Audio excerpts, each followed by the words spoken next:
Hello everyone, this is Taryn with Wonderfully Made Handcrafting, and today I'm showing you how I'm putting together my Build a Book kit from ByTheWell4God. Now this is a DIY mini album. It specifically matches the note to self with all the extras that are included. However, you could completely cover this in whatever you wanted and do it with whatever kit that you wanted, or just create like a mini album or like a summer vacation album would be really fun to do.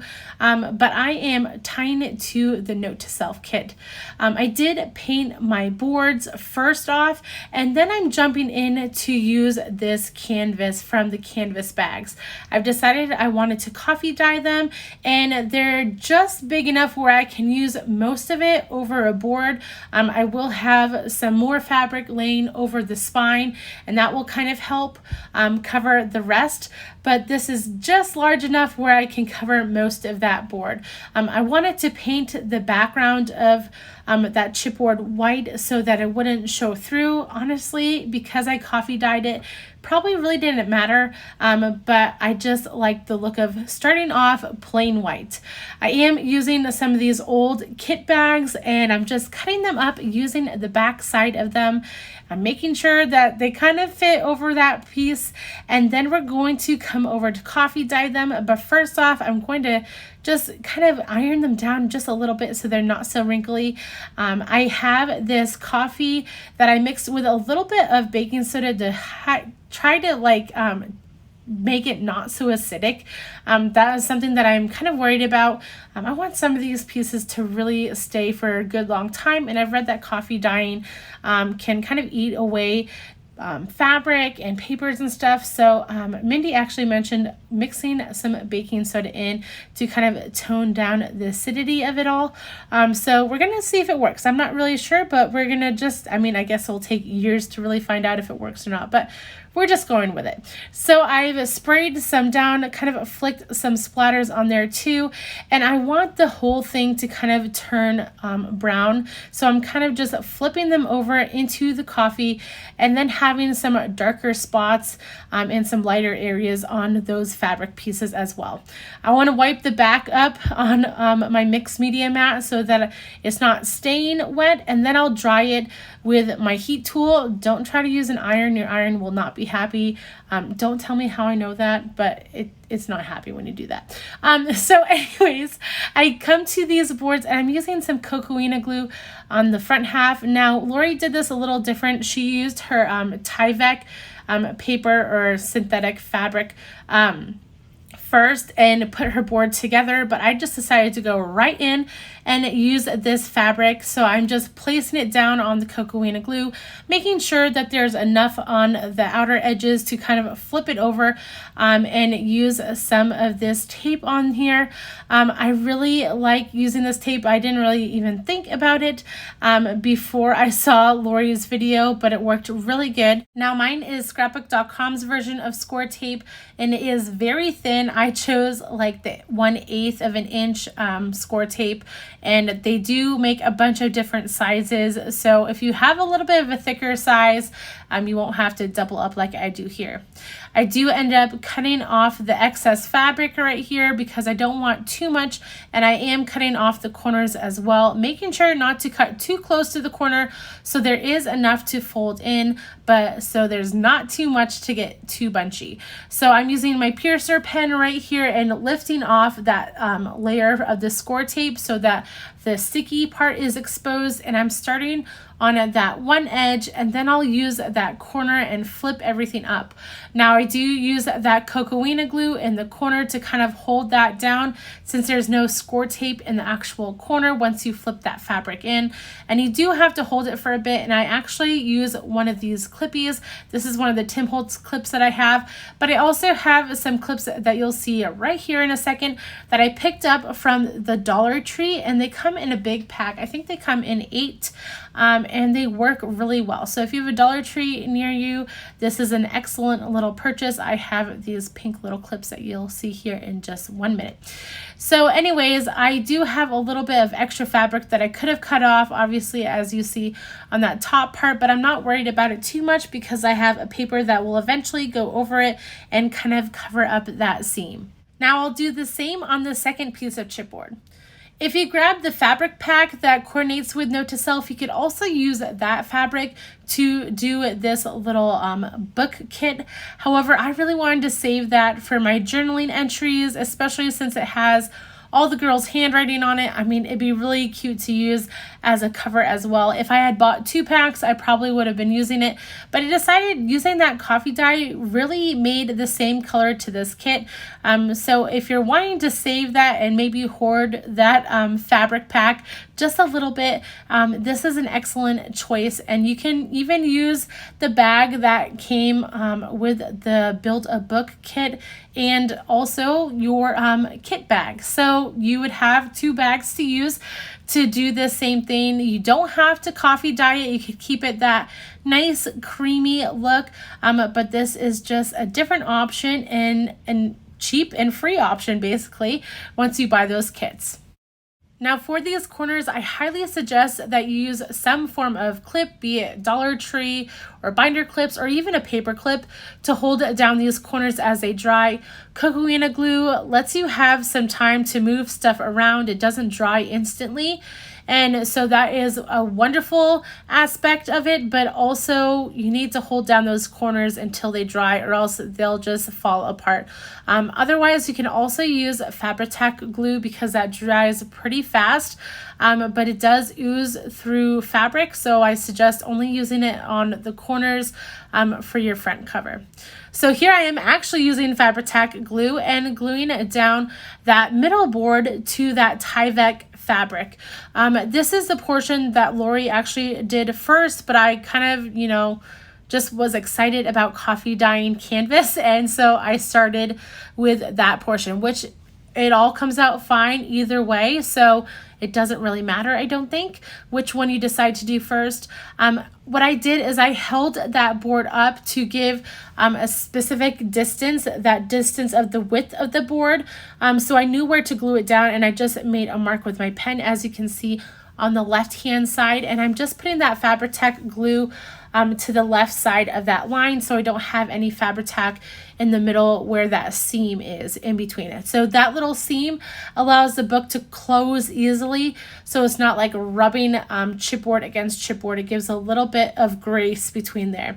So now I'm folding that Tyvek down onto the inner part of this book, and I am using Fabri-Tac. I am running really low on cocoina glue, and so whenever I could use Fabri-Tac glue on this project, that's basically what I did.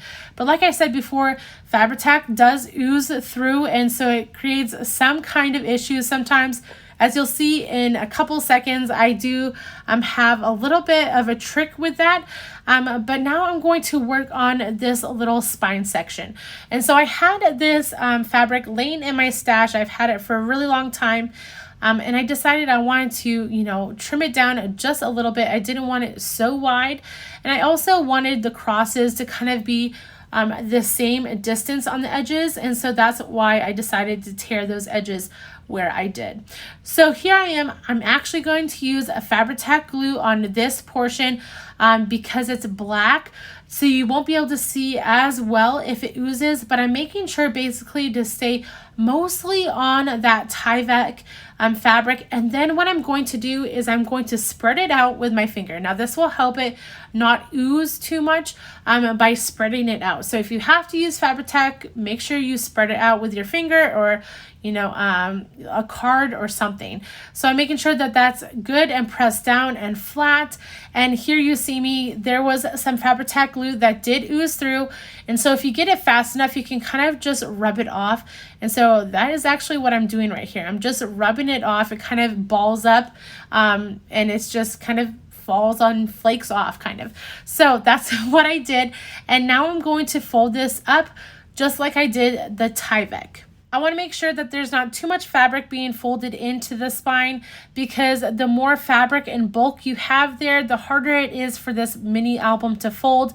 So I'm making sure to cut off any excess and just have enough fabric to really hold that fabric piece in place. When I put the Fabri-Tac glue down, I make sure to put it all over that Tyvek fabric, but not into the seams of the book because we don't want any extra glue in that section. So this is the basic book, but we're going to, cover the inside, do the signatures, and fancy this thing up. Now with your Build-A-Book kit, you do get a template of where to punch your holes and how to create your signatures, and that is all seen in the instructions that are included also in your book. However, I am going to be binding mine a little bit differently than Lori did, and so here I am just measuring. It's a little bit tricky because the measurements are a little off, and I'm not a carpenter like my husband, so I really have to think when I do measurements, and so sometimes I just eyeball stuff.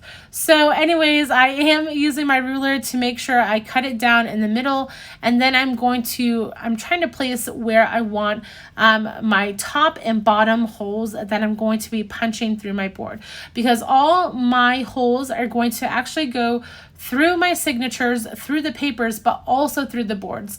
Lori did hers a little bit differently, where she bound the signatures first and then bound the signatures to the board. My stitch is actually going to go through both of those things together at one time. So anyways, I created those 2 dots at the top. That's where my top 2 holes are going to be. I did the 2 at the bottom, and now I'm just measuring out the middle. So I'll just place that down. I'm going to make a line and then create those dots so it's very easy to see. So now we're going to basically cover the inside. Now that I've used that centerpiece to kind of make my own template, I do come back to this score tape. I have to use a ton of it because it is so thin, like I said, so I'm going to speed this up for you real quick.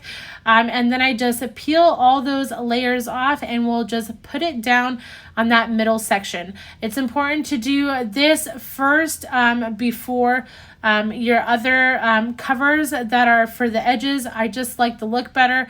And then I'm making sure that these fold in really well, that they have a little bit of give, so it's not just, stuck down there and your book is hard to fold.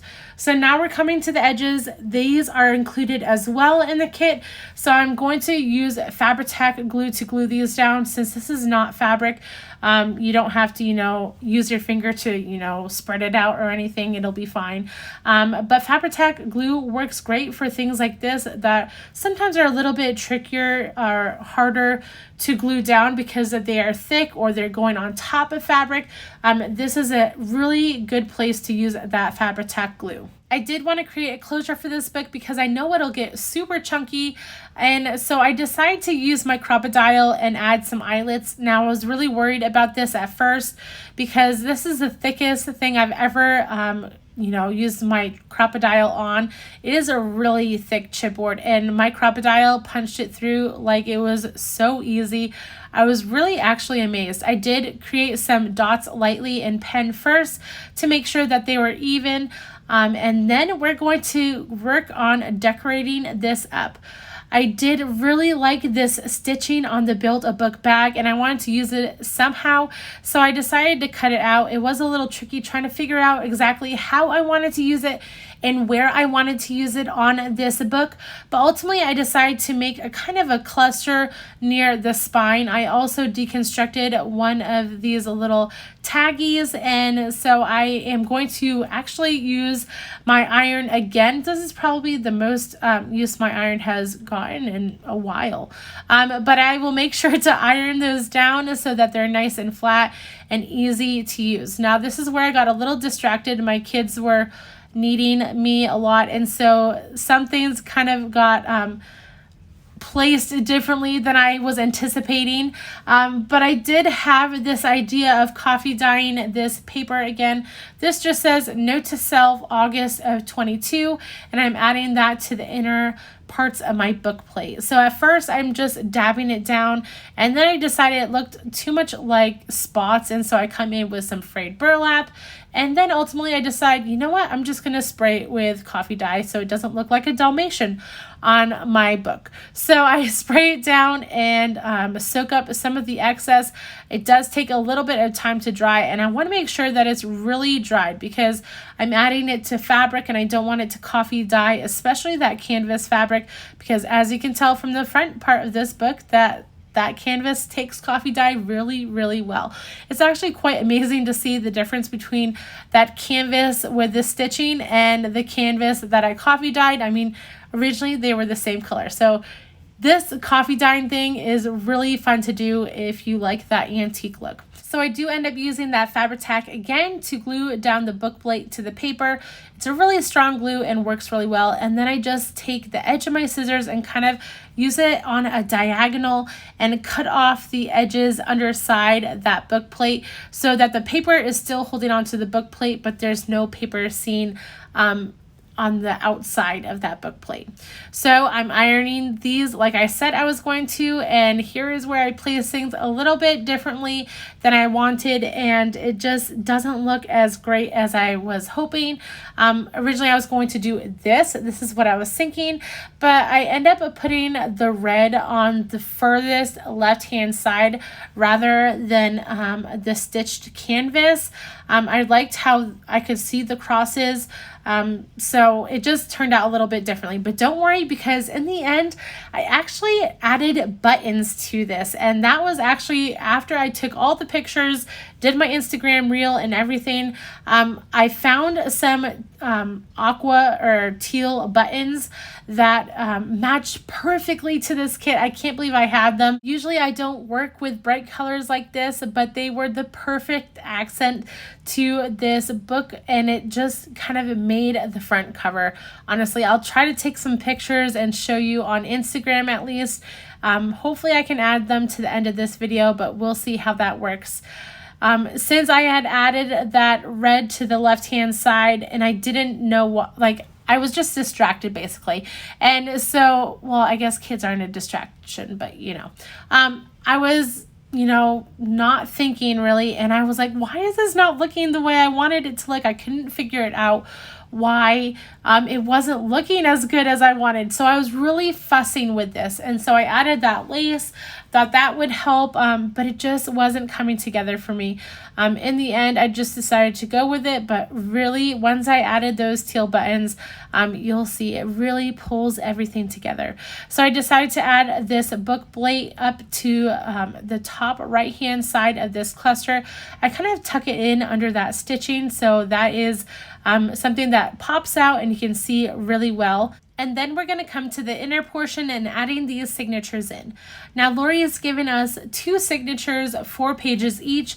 So at the end, you'll have 16 pages total to work through. So that's the perfect amount if you want to work through this kit. You'll have 14 days of devotional and maybe like a title page and an ending or conclusion page.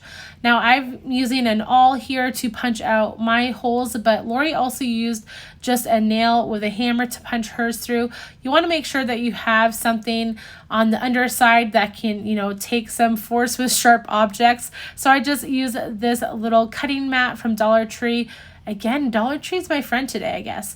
And then I'm coming over and adding my holes to my pages, 1 signature at a time. I use these clippies again, and I fold my paper so that I can just press it up into the crease, and then I add the holes in as I go through those little template areas. So now I'm going to take this string. I've decided to use the red, and I'm just going to do the only stitching I know how. I haven't done obviously many altered books, but this is the one stitching I know how, and it's really easy. Now, the way I learned from one of the YouTube videos is actually by thinking of it as a figure 8. So I want my strings on the inner side hanging, and so I start in the middle, come through the top, and make sure it doesn't snag on any of your clips or the edge of the board. So I'll come through the top and go through the pages right there, and then I'm going to go back through the middle. Now here is where I made a little oops. I ended up splitting that string. I went through it I wasn't holding it tight enough. You don't want to split your string. So hold that one string to the side. This is the only time where you're going to have to put 2 strings in one hole. So I'm just rethreading that needle and starting over again. I'm threading it through the middle hole, trying not to split that string, and I was successful the second time, and actually through the second signature as well. It really is easy if you're just careful to hold that first string aside. So I am threading that through the book again, holding that to the side, also threading it through the chipboard. And don't worry, you can tighten this all up in the end. And then since I've done my top loop on my figure 8, now I'm coming down to the bottom loop, threading it through the chipboard first and then through the signature. And then as I come to the center of this board, I'm going to thread that string underneath that first loop and then just make a double knot at the center. And then we'll just cut the little strings off. Now you can leave less strings or more strings or whatever you want to do. That's just how I do my little signature stitch, I guess you could say.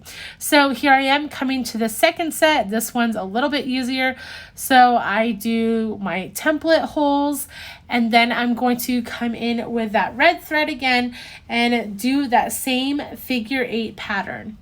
So again, we start on the inside in the middle hole, coming through the signatures and then the chipboard, and then we're going to come out the top. So starting outside, obviously, since our needle is already outside, through the chipboard and then through those signature holes, and then we're going to come through the middle again, making sure not to split that string. So hold it to the side. So that's the first top loop of your figure 8, and then we're going to come down to that bottom hole, thread it through, and then across that string underneath the top loop like that, and then tie it in a double knot. Now here is where, before you tie it in a double knot, you can make sure that everything is nice and good and tight.